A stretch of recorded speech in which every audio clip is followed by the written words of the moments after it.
Hello, everybody.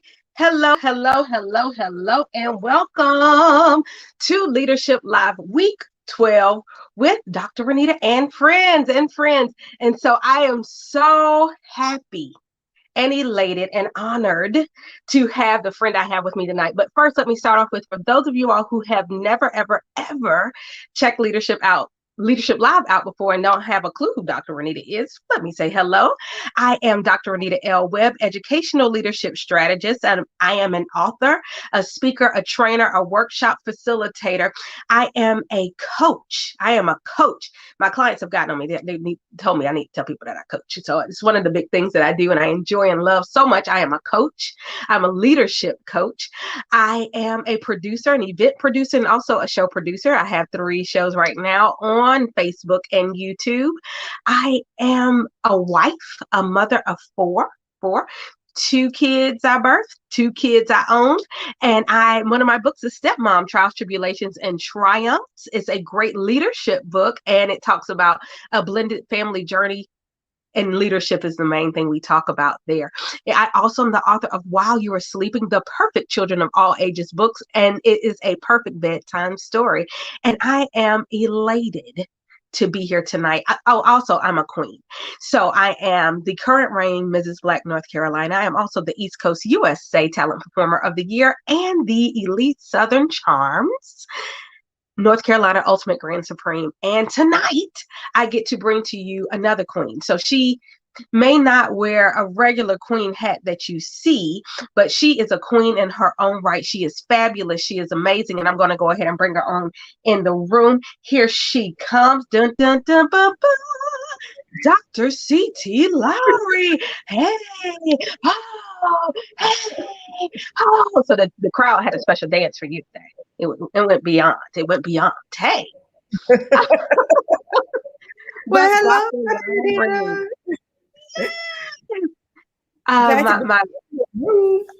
Oh my goodness, it's so awesome to have you this evening. I'm honored that you would spend this time with me, this late night time with me, because I'm telling you all, she gets up and about in the morning because she prepares herself for a day of her business, and I'm going to let her tell you about it. But this is a person who you want to make sure she gets her beauty rest so she can do all the things that she needs to do for you. Because if she doesn't sleep, things could go awry. So we're going to let her get a rest before the night is done. But, and I think you are so very welcome. Dr. Siti Lowery, will you please tell the people who you are and a little bit about what you do? Absolutely. I am Dr. Siti Aisha Lowery. I am a general family and cosmetic dentist. I have a private, I call it boutique practice in Cary, North Carolina. And I love to see you smile. Yeah, so I met Dr. Lowery at my dentist office many years ago, and she always was always beautiful and bubbly and smiling. You know, you like a dentist that'll smile at you. That's a good thing. That is a good thing. So, and she was also my counteracting part to when after I pledged, and Dr. Palmer, who was my dentist at my dentist office, would talk about, oh, so you pledged Delta. I did, but there was another Delta in the midst because Dr. Lowery was there. Absolutely, I kept elephants in my office, and it was a friendly back and forth. But I love to pick on Dr. P. With that pink and green. Yeah, but we had the red and white going on. Absolutely. Hello. Yeah, so even when she messed with me in the dentistry chair, I'm like, look, don't make me go get Dr. Lowery. I know somebody here has my back. Absolutely. So I am excited to have you on this evening because though she only told you all that, she owns her own boutique practice, because I think that sounds very chic. I like it, a boutique practice. But she wears many other hats. She is a wonderful wife. She's a mother, but she also wears a hat that a lot of people, especially people who go to church, think of this person wearing hats in particular, but also that she plays a certain role, and then she is a first lady of a church. I am a And for pastor's those, wife, y'all. yeah, yeah. So for those of you who don't go to church, and don't know all the churchy lingo, a first lady is the pastor's wife, Yes. and that in itself holds a certain level of prestige and also a certain level of expectation. Yes. Yes. So I wanted to talk tonight about so many things. So you are one of those women who I am sure other women and look at you and say, "Oh my goodness, she is a superwoman. She is amazing. She does it all," because you do. Oh, um, I can do a lot of things. So I want to touch on it all and the implications of it all, because I think that, and there's a wonderful woman, also another doctor. She is a medical doctor. Her name is C. Nicole Schreiner. She wrote a wonderful book called it's about I'm the not superwoman woman. complex. Not But superwoman. yeah, it's about not being a superwoman. I was trying to see my copy because I know I have one, but I don't see it right here to put my hand on it. But she Mhm. talks about fighting that superwoman complex. I am not your superwoman. Karen Mhm. White back in the day wrote a whole song about it. I'm not your superwoman. But we still do things that people can see as heroic, things that people can look at and say, "Oh my goodness, there is no way, no how I could do that. How do they do that?" And I think that running your own business, being the first lady of a church, being a wife, being the mother, and those are just the things that we see, plus Mm. everything else that you do and you are. I would think that, of course, people look at you and think you're a superhero. But I think there's more to unpack It is. There's more to unpack always. there. But can we start off with what you talked about? Owning your own dental practice. Yes. How in the world did you get there, and what inspired you to do that? Because I will tell you, my secret story is when my first profession when I was little, the first thing I ever wanted to do, I said, when I grow up, I want to be a dentist. Mm. I don't think anybody ever knows that. I was very little. I remember this was my elementary. When I grow up, this is what I want to do. I want to be a dentist. I don't know if it was because I went to the dentist so often. We went to the dental school, and I just loved to see what they were doing. I was so enthralled by dentistry. So I wanted to be a dentist. Of course, this apparently changed later in life. I did not go that route. But how did you get there? And just wow. I mean, it blows me away. I love to tell my story. So, sure, I'll share that with you. I've wanted to be a dentist since I was 8.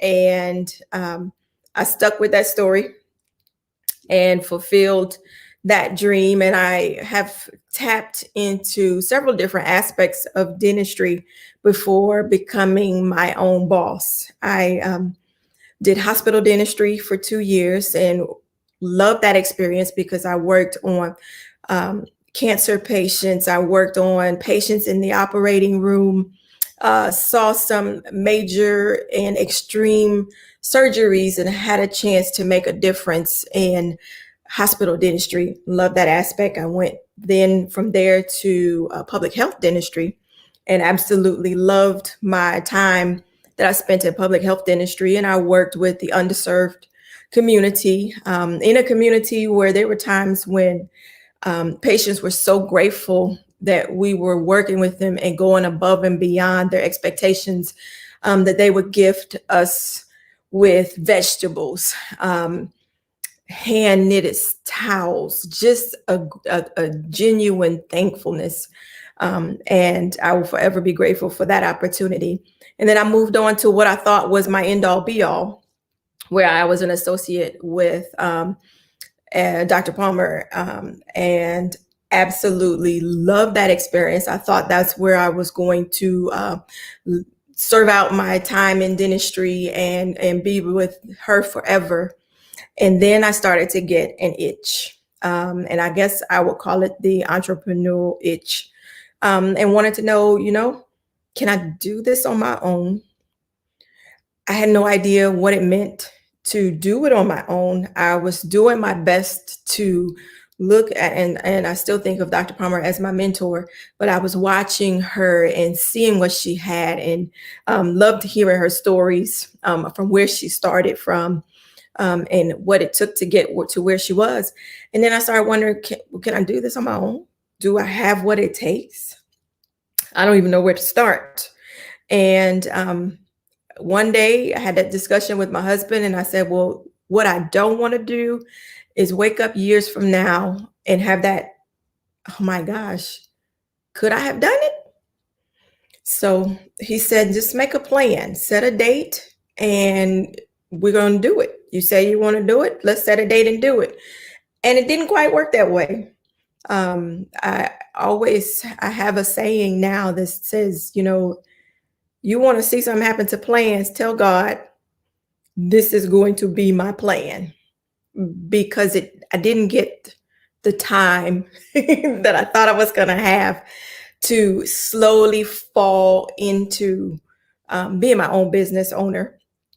And when I spoke it into the atmosphere, it went like this, and it went like this, and the opportunity came, and there I was. So I am now, this year will be 10 years, my own practice. And it has been quite a journey.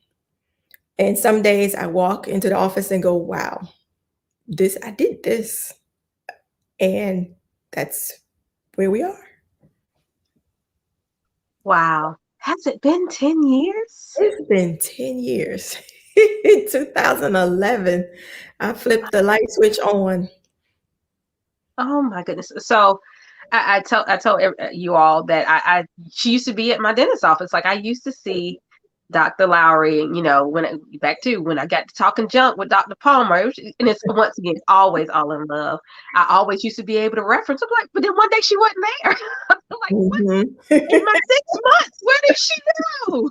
Because I'm a faithful every 6 month dentistry person. Even now in crazy times when I do not have dental insurance, I still will save up for 6 months so I can go get my good cleaning. So in that 6 month period, Dr. Lauer was there and then she wasn't. And so to think that has already been, that is bananas. It's been 10 years. Mm-hmm. Wow. Yeah. But you talked about so much in your journey. And the first thing I want to touch on is these different types of dentistry that a lot of people do not even know exist. Like I did not know there was specifically hospital dentistry but the public health dentistry I have heard of, but I've never heard that term associated with it. I just think about dentists being at certain clinics or being available in certain places. Yes, it's a branch of dentistry, public health dentistry. When I was actually in school, I did my externship on a reservation. So I went out to an Indian reservation, and where a dental clinic was set up and treated children. That clinic was particularly for kids. But here in Asheboro, where I was for the public health office that I worked for a clinic. It was an adult clinic, and it was the only adult clinic in this area. And I chose that branch instead of children. But it was awesome. Wow. Definitely a chance to help others. You sometimes we make a way out of no way and do some things that I never imagined could be done. Some things they don't teach you in dental school, that how you can make this work and it last and make a difference for people. So it was a really good opportunity. That is absolutely phenomenal. And to think when you so this is where I get on the bus of talking about privilege. There are so many different levels to privilege, and we sometimes have privilege that we don't think we have. Mm-hmm. And you forget that something as simple as having the opportunity to have somebody to come near you to serve you, who goes to school for all this time and gets all this expertise, and you assume that because you're a dentist, you're at this place and you have this type of prestige and you get this, but to think about getting your return in vegetables, getting your return in knitted objects, but to think about the real value of that, because those vegetables could be the last vegetables that some people had. That or what was their best, you know, in the Bible it right. talks about giving your first fruits. Well, this Mhm. was what they had that they felt a value that they could give. Yeah. Yeah, but somebody who created you something with their hands, that is time, that is love, and they present that to you. Even if you're receiving monetary funds from another entity, but you're being able to serve these people, the awesomeness of having one entity pay you while another entity benefits, which is a beautiful thing. Mhm. But I'm sure it's very at a very different price point than having your own dental office. It is. Um, It is. and, right, and that takes a certain level of sacrifice. Um, that you're getting your rewards in a different way. And a Mhm. lot of people just don't think about that or see that. And for you to lead yourself in a way, because I talk about your own life leadership a lot. You led yourself to that, to the service of others. And to me, a leader, the best leaders are servant leaders. Yes, absolutely. And Yeah. I that wasn't by chance or happenstance. I was raised that way. I come from good stock, and we are taught to serve and be a servant. So that just fell right in line with how I was raised. And believe it or not, all back in 1999 when I or 2000 when I made that decision, I had some classmates tell me you crazy. Everybody else is going out here getting a real job, making some real money. And I was like, but you know, I'm going to try this over here. And I had a discussion with my dad, and it was probably one of the last major discussions that my dad had before he and I had before he passed. And he said, you know, nothing is permanent. He said, give it a try. And if you don't like it, then you go do something else. But give it a shot first. And I was like, well, Dad, am I making the right decision? What if I'm wasting time? And I hear that a whole lot now. And just in general, am I wasting time? Am I losing time? No, I didn't think I wasted time. And I gained some valuable life lessons from the time I served in public health. And I think it was an important step in my journey to getting to be the boss, Hmm. getting where I am, being a servant, Wow. Wow. working with a little bit, trying to stretch that little bit to make it a lot. Look, if it can happen with 2 fish and 5 loaves, it can Ooh, happen with a you better lot of talk things. about it now. That's scripture. But it can happen with a lot of things. And so, but you used a word, and when you said it, it piqued me because I think about, so I am a huge musical theater person. I love Okay. musical theater. And I was super duper, and to all the people who gonna watch this, yes, you can talk junk about me. I was way, way, way late to the Hamilton train. I caught Okay. it before it came to Disney Plus. I caught the train before then, but it was probably only about a year before then that So I you was didn't see it able when to. it came to Durham. No, Mhm. okay. So I am so hurt, and by then I had already caught the train, but I also had not caught the funds, Okay. so I I get it. I get it. did not get to see it. But I think about the last song of the show, and the whole premise of time. Hmm. And he wanted more time. He in his mind he thought he needed more time, but he tried to cram so many things into his time as if he knew his time was going to be short. And the song is "Who lives, who dies, who tells your story." And the question is, what do you do with your time? What have you done with your time? And Hmm. so just looking at your listing here, to start in hospital dentistry, what you did with your time there affected and changed lives. And then you went into public health dentistry. That time there, you literally, your legacy from that time, literally, Hmm. there are probably people walking around with teeth today that wouldn't have had teeth if you hadn't have been there. Because I think Yes, ma'am. about, my own family Yes, ma'am. members, I have family members who have had to have all of their teeth extracted and they had to get implants because they did not have the luxury of dentistry when they were younger, or even as they got older. By that point, it was for some teeth it's too late, and which is why I think my mother and still go to the dentist with me so much. But you put in time there, and you set a legacy there, and you made a difference there, and then you went into associate dentistry, and I can tell you I am part of your legacy there. So you put in legacy work in your time there, and now you have your own boutique and you are leaving legacy there with your time. Time is so important, and what you choose to do with it, and even risking in your time. So in the people asking that question, do I have enough time? Am I wasting time? The question is, what are you supposed to be doing with your time now? You can't waste time if you are actively doing something, or even if you're learning something from that. Absolutely. Right. I just had a conversation with my husband. I just had a conversation with him Friday night, and I said, "Oh my gosh, it's something that we did." And I said, it was just a complete waste of time. I'm distraught because I feel like we wasted our time. And he said, wait a minute. He said, so you mean to tell me you didn't take away anything from that experience? And I was like, oh, you got me. So no, I didn't get the outcome that I thought I was going to get, but it wasn't a waste of time because we learned some things. I said, and now we know exactly what we want, and we know how to be direct, and we know how to go for this. So no, it wasn't a waste of time. It was a step in our journey. And as long as we're moving forward, we're taking a step, we're moving. Right. Yeah, absolutely right. Yeah. So one of my teachers, when I was a principal, we used to have random meetings. And sometimes, back to when we wouldn't get the outcome from the meeting, sometimes we would talk and we felt like we didn't get heard. And what we learned was the next time that person asked for a meeting, the answer's going to be no. But she was like, man, that was just a what?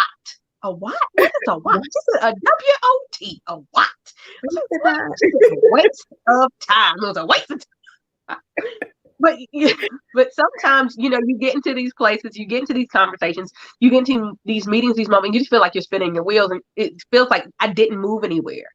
But like you said, and like he said, and you said, if you're moving forward, if you've learned a lesson in that, then no, it wasn't a waste of time. But I think there are times where we just spin our wheels, we didn't learn anything, we didn't pay attention yet, but sometimes we cause the waste of time, even in something where we didn't get the outcome. We didn't learn the lesson. Right. We did not learn the lesson. That's good. Yeah.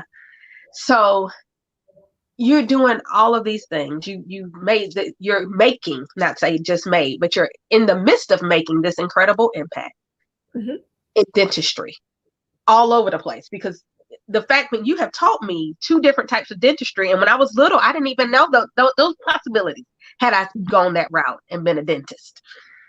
But to learn these things and to see the different shows of gratitude. I mean, that right there, it paused me, because you forget that type of impact and what a huge difference it is making. Until you're in it and you get reminded of it. Yeah. So you're doing all this over here, but then on this other side, you married free time. and I can't even say it's for your other time. I can't say it's the free time, but in your other time, you married this awesome man. He is a pastor of a church. And when did he become a pastor of a church? Easy. What had happened was Dr. Kedrick Tyrone Lowery became a senior pastor of Grace Church of Durham in 2004. That's why we Durham. And we say thank you. Absolutely. Prior to that, when he and I first met, he was a youth pastor. And before we got serious, he said, I need to tell you something. He says, I have a calling on my life, and I will not be a youth pastor always. And I need to know, are you okay with that? And my mom, one of her best friends, is a pastor's wife. So I grew up in a pastor's house, playing with his kids, my God brother and sister. I had a dab into that world. So I watched the first lady as I grew up, and I told him, I was like, yeah, after I thought about it, I was like, I can do that. I can roll with you on that. In my mind, I'm thinking, yeah, when we get old, And I told him, but I got one stipulation. I said, I ain't wearing no hat and I'm not sitting on the front row. I have eaten all those words.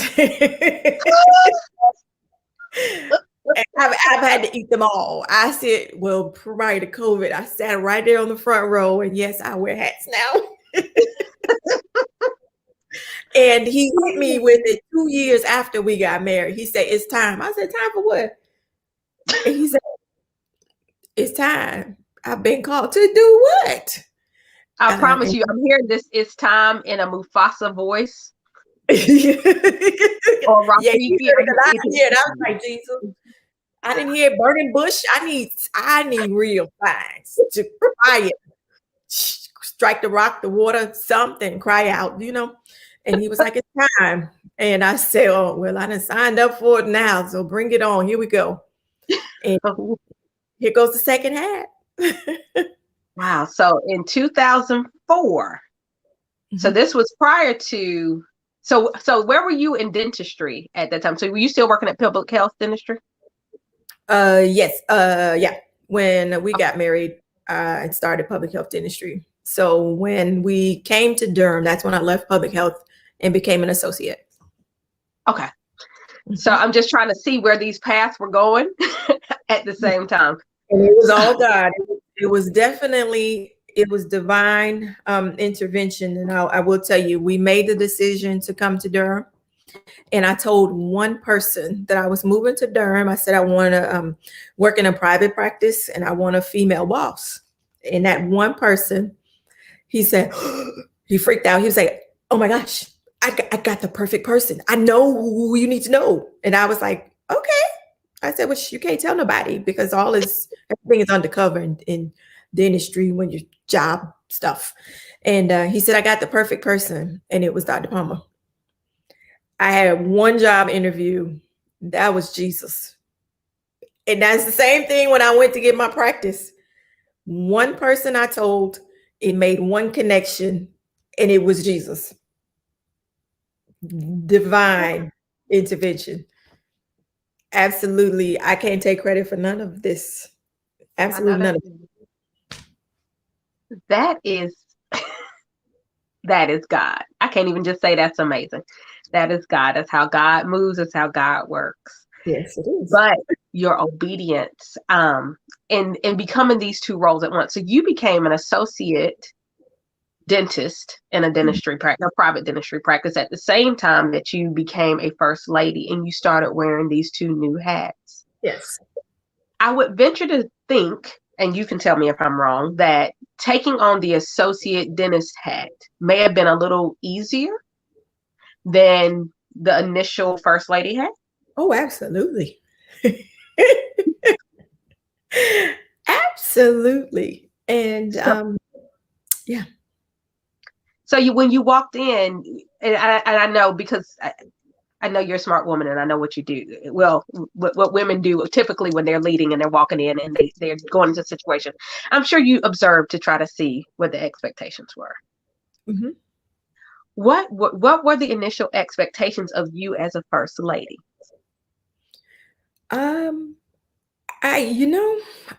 My husband set a standard and a precedent, and he said it, and he said it from day one, and he was like, this is my wife.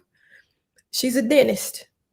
She works in a dental office. She does not work in the church. And he has been my support and the one who presses and pushes me into destiny from the beginning. So he's the one. He's told me. He said, I know you need to go to a dental conference.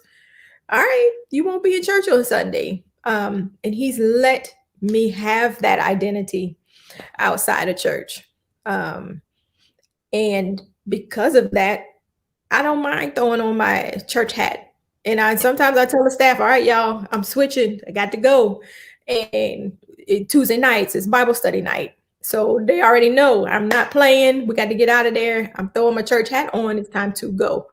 And I think that's why it's been I've been able to function the way I do, because my husband, he set that precedence. He says, you're a dentist. I know you're a dentist. This is your first, well, Jesus the first love, and he the good second, but then the teeth come after that. And he's allowed me to be me and have my identity outside of church. And when I have that, and I have no problems coming in and being who I am, I'm comfortable being who I am in the church. That So is. call me Dr. Lowery, they call me First Lady Lowery, they call me Dr. First Lady. I'm okay. And if you want to show me your tooth on the front row, I'm okay. I'm gonna look at it too. Let me see. Oh, your head back. Let me see. Yeah. And they do. And the babies come, Dr. Larry, I lost my tooth. Let me show you. Come on, babies. Let me see. So you get to be you fully at the church. And do you, as First Lady, do you have any other leadership roles within the church that you serve? yes, ma'am. I'm actually an ordained minister and elder of the church. So I preach, I teach. I prefer to be behind the scenes, but I've served, I've cleaned bathrooms, I've done it all in the church and done what we had to do, especially in those early stages. So I'm fully functional. Mm. I don't like So to get up and preach, but I will if I have to. I definitely don't mind teaching, and I have a calling for women in women's ministry. So I still do. I do my Bible study or my her time, a time for women every third Saturday. And since COVID, we're virtual, so I still do. I function yes, definitely. so you were talking about your free time, but I hadn't found the free one yet. Because we've been at the dentist's office all day.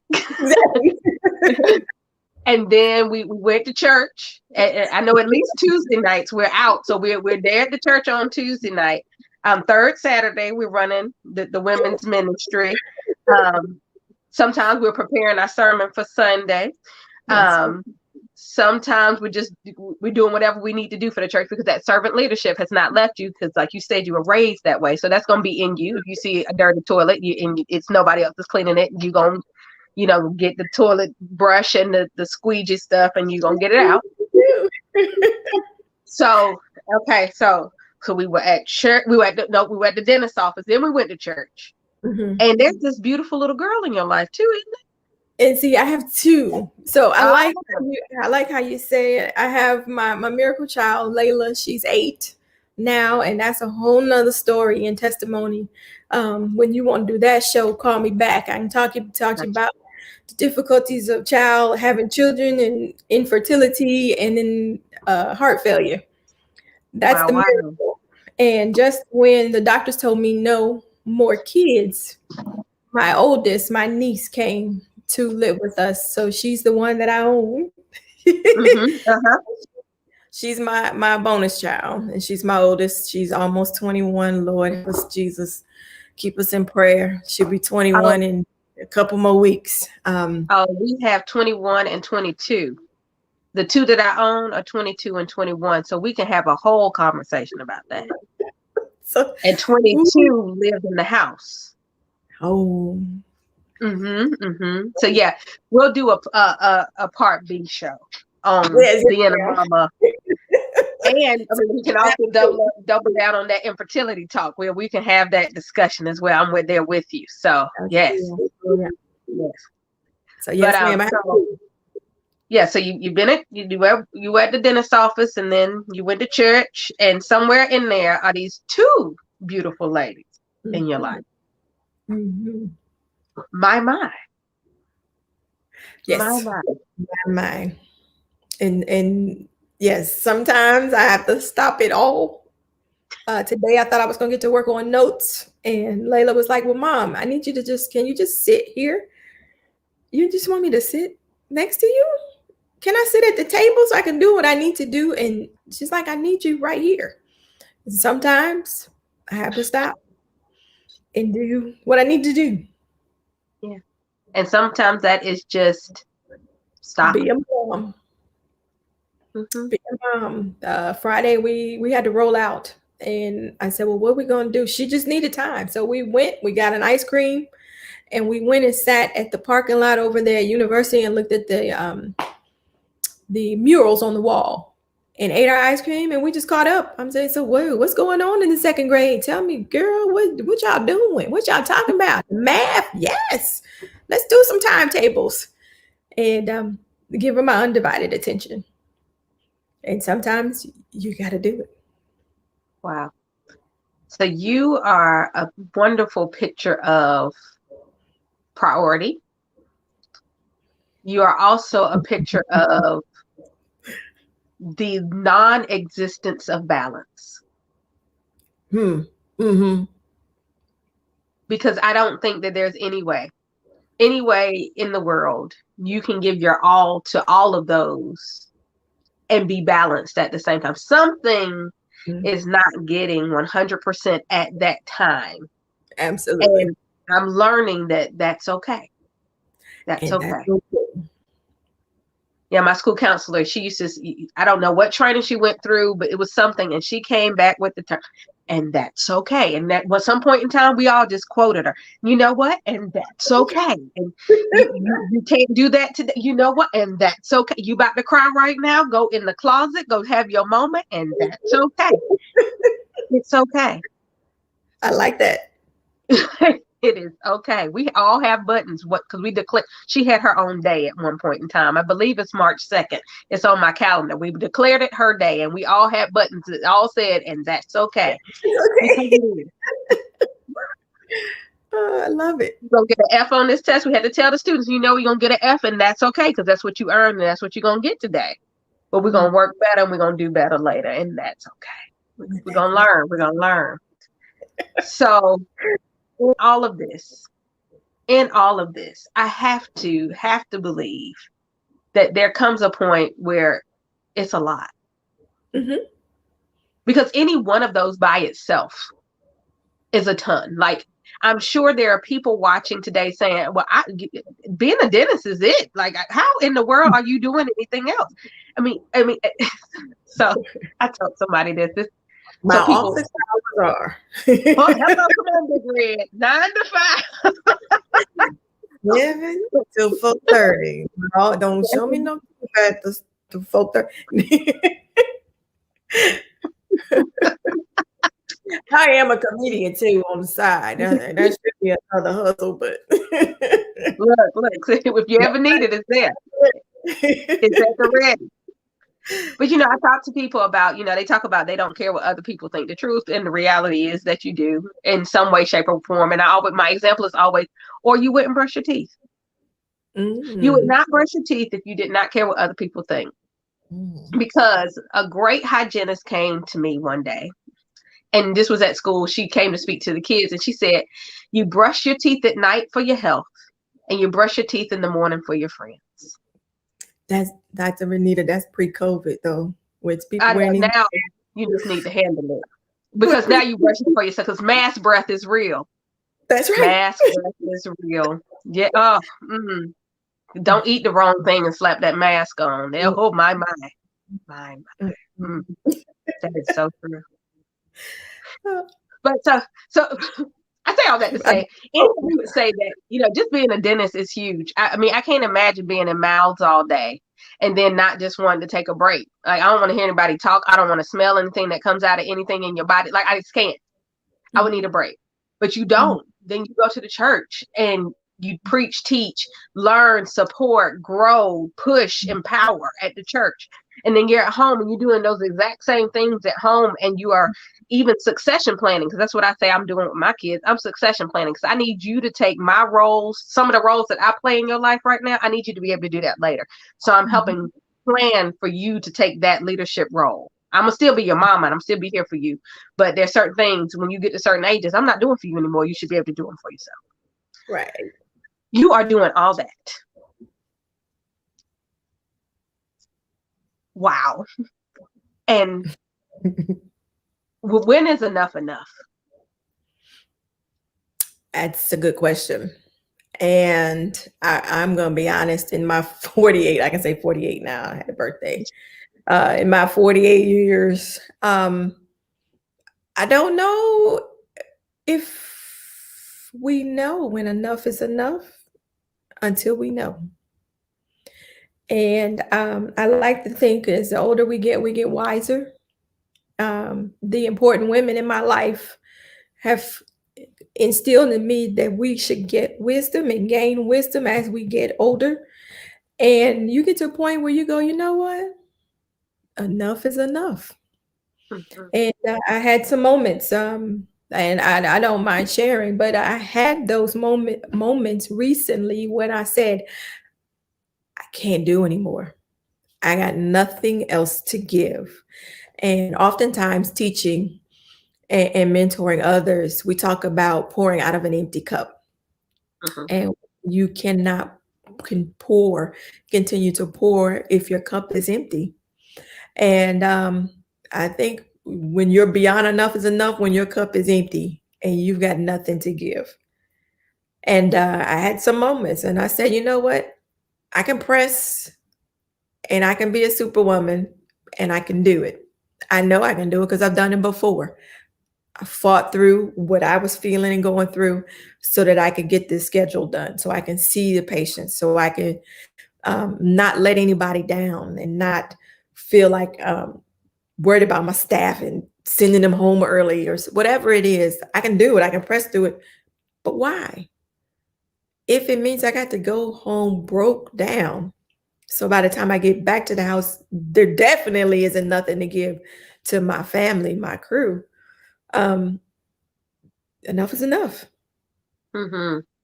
And I called in sick, y'all. Called in sick to my own office. I wrote myself out. I wrote a doctor's note. It said, I ain't coming to work. I'm done. And yeah, it was the first time that I can remember in history, in my history, that I did that for myself Mm. and paused. And my husband was like, finally, he really was like, finally. He said, good, pack your bags because we're going to go away. I said, huh? And then I told him to call him the next week. And I was like, I can't do it anymore. I'm tired. He said, good, cancel and we can go somewhere. And I was like, well, I don't even want to go anywhere. That's how wiped out I am. I just want to sit. And if I just sit and look around at the ceiling, I'm fine. And he was like, finally, how long are you gonna press through and carry this and drag and I was like, you know, you're right. Hmm, let me write another doctor's note and say, I need a day. I need a week. You let this world get back right. So I'm comfortable flying and traveling again. Write myself out for the week. Hello. That I will say so. I'm gonna touch on this and then I'll touch back on what you just said. It used to always I used to look around the dentist office and look and see the pictures of you all on the cruises when you all were out at Dr. Funk's. I was like, man, I want a Mhm. job where I go on a cruise with my team. That's so amazing.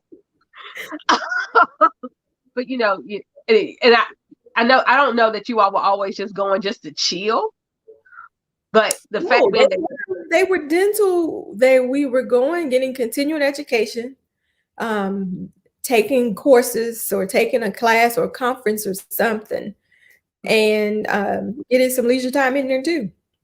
hello. But just the fact that that happened, I was like, that is the most amazing. When I own my own business, we're gonna go do stuff like that. It hadn't happened yet, but there's still time. It's time's not up yet. I'm still breathing. And it makes a difference. We do, me and my staff, we do, and it's funny because prior to COVID, 2019, Dr. Palmer took her staff, and I took my staff, and we were in Cuba chilling. It was the dental girls.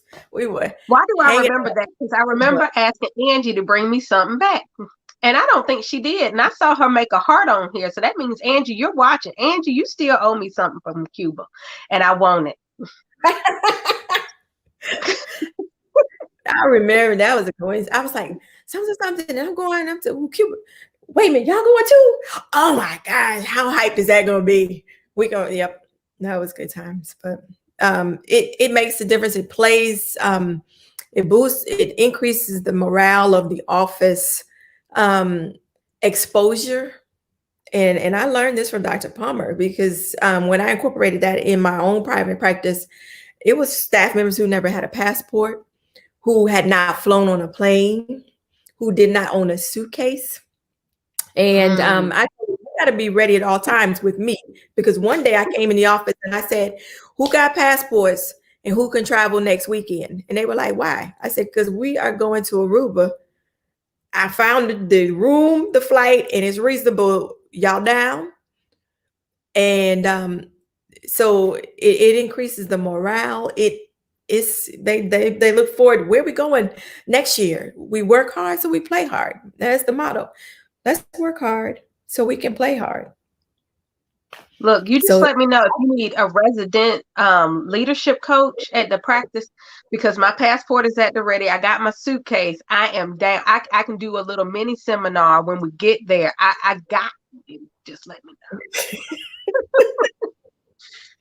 But I touched on that also. Now, touching back to what you said was the fact that your husband said to you when you had that moment, it's about time.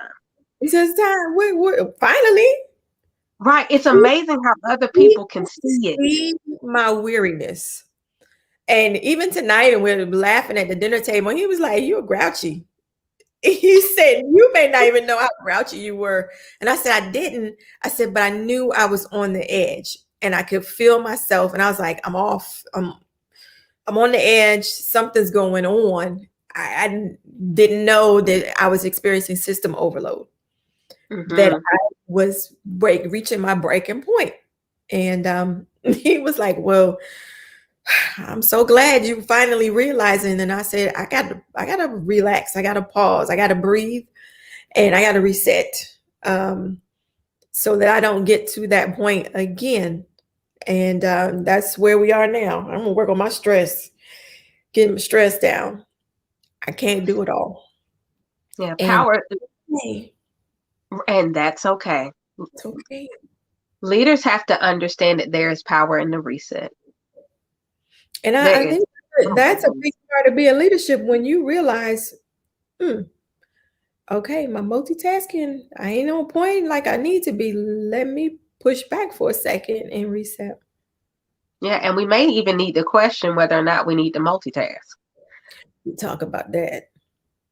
I think that sometimes, there has been so much notoriety around the multitasker, around the person who does everything, around the super women, that those who do the one thing well don't always get what they deserve because they were only doing one thing. One But thing, sometimes they're the smartest people. Do the one thing. I am proud of do you. it You are well. amazing. Work that one thing. You probably had it way better thinking than I did, because I'm wearing a gazillion hats and I'm over here about to pass out. But you look like you breathe fine. Did you go on vacation last week? Let me Mhm. my mind, when I can go on me a good vacation. Whew! Ah, I don't think the world knows, because I'm gonna go on a family vacation. I'm going on a real vacation, because sometimes family vacation is not a vacation when you're the parent.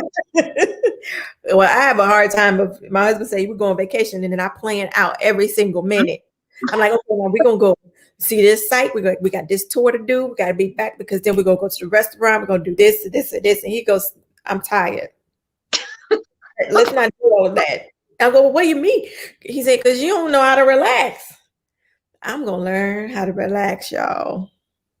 48, I'm gonna learn how to relax. I told Dr. Palmer I was gonna retire at 45, and she told me I was crazy. But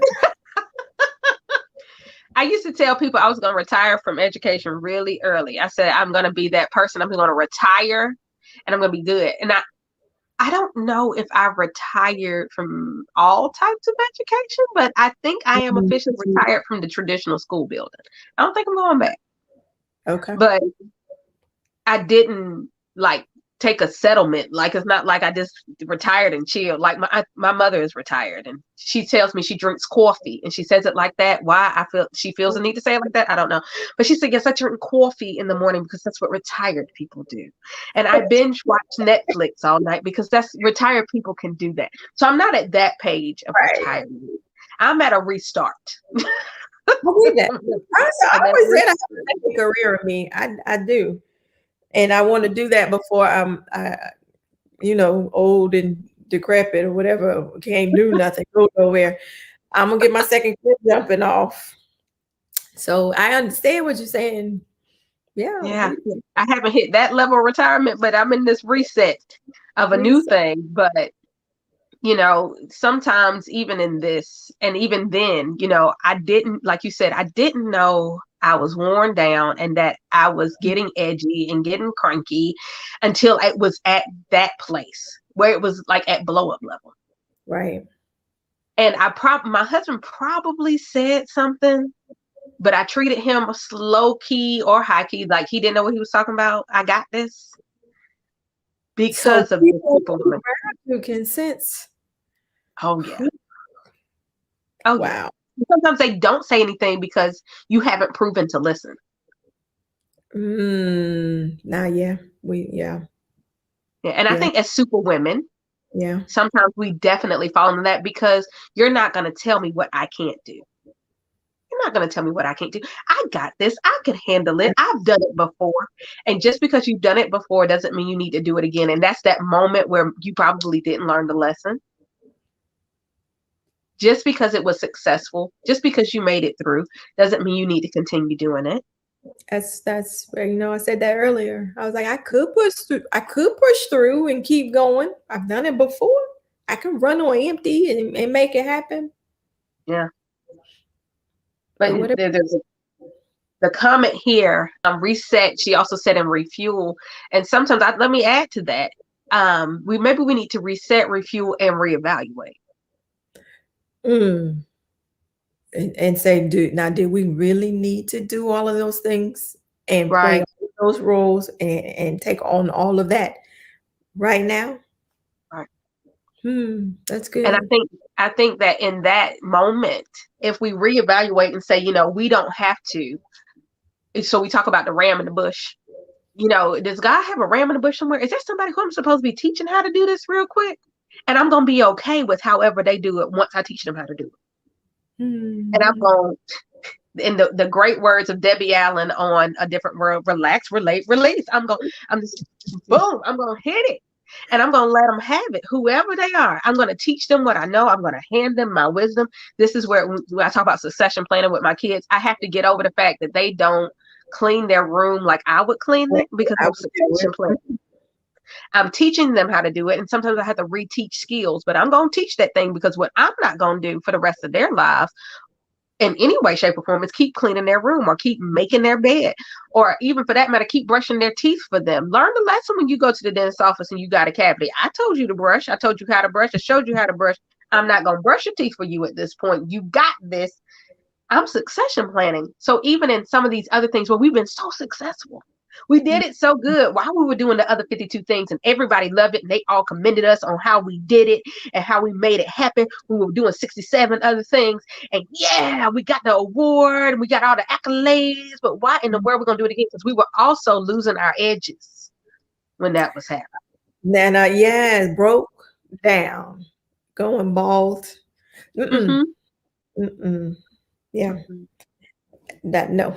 And that's my whole thing now. I'm not trying to be broke down. I don't want to come home and I'm in pain and I can't sleep because my back is hurting and my mind is spinning and I done too much and I broke down. I don't want to be broke down. It's called that is the moment of enough is enough. It's not worth the trophy. It's not worth the plaque. It's not worth your good pat on the back. It's not worth it.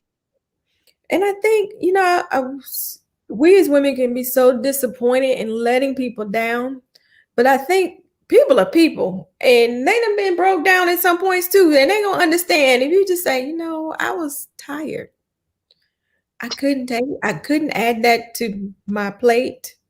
I just can't Mhm. go there this weekend, or I can't do that for you this time. It's okay to say no. Mm. It's okay to say no. And that's okay. And that's okay. I And like that, that. Okay. I'm gonna incorporate that. That's good.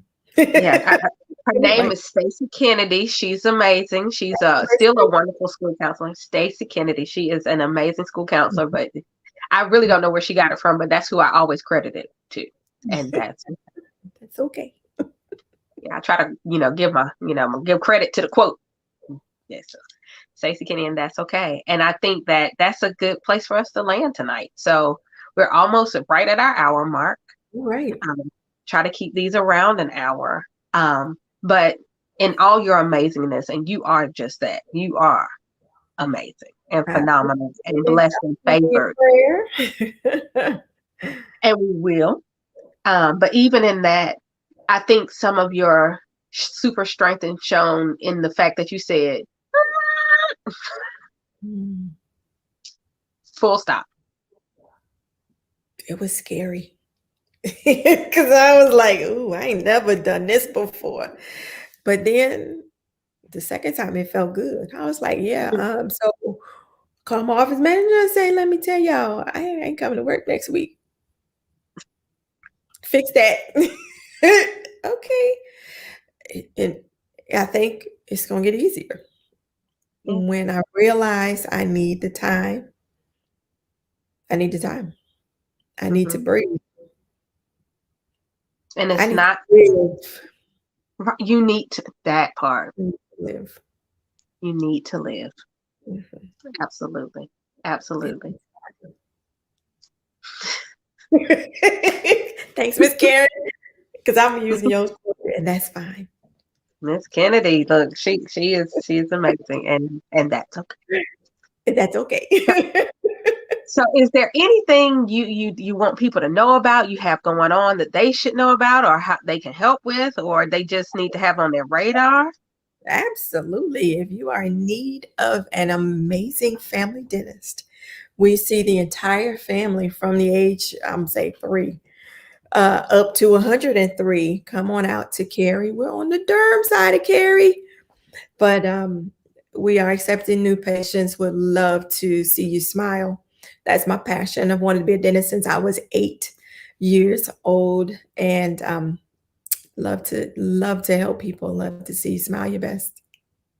Absolutely. So Start to derm. Grace Church Durham and www.lowerysmiles.com. Go get you a Yes. great dentist. If you don't go every 6 months, go get you a dentist that you can go to every 6 months, so you Every don't six have to months. get a mouthful of implants if you don't have to. That's expensive. It is. But if you need them, we can do them. Right. So look, full service. Not Yes. only will they keep you healthy, they keep you looking good. Hello? Yes. Yes. Well, thank you so much for coming on and blessing us with your story this evening. Yeah, it is a true testimony. A Thank you true for testimony. the opportunity. Wow. You are very much appreciated. I've seen all the comments. I got so into the conversation I didn't get to flick up the comments like I normally do. I was in it, but we have so many ladies here, and it was at one point in time your husband got on, he tagged 2 people, then them people started tagging people. It was a tag effect. It was beautiful. So there's a lot of That's women what on here it tonight. is. He has my back. I will tell you, he's got my back. I appreciate that. I'm grateful. Yes, well, I know he had your back, but I know he won't much longer if I don't let you go. So I'm gonna wrap up tonight. Everybody, oh yes, everybody who joined us tonight, thank you. Everybody who's watching on the replay, make sure you let us know you are here. #replay. Feel free to throw in some comments in the chat. We will check them and comment back if need be. But we love you. Thank you for spending your time with us tonight. You're fabulous. This was week 12, and we are heading into week 13 of Leadership Live. Can you all believe that we're walking into the 13th week of 2021 already? This year is flying by. It's gonna be a good year. Flying by. But I'll be back here, and who knows, Dr. Lowery, we might have a few ladies on one night. We have a real good time together. She may be joining us again before 2021 is up, but I will definitely be here next Monday at 9 p.m. with another one of my wonderful friends to share with you Leadership Live. And as I try to sign off every week, I love you, and remember to always, always, always keep your leadership all the way live. And I'll see you next week. Bye.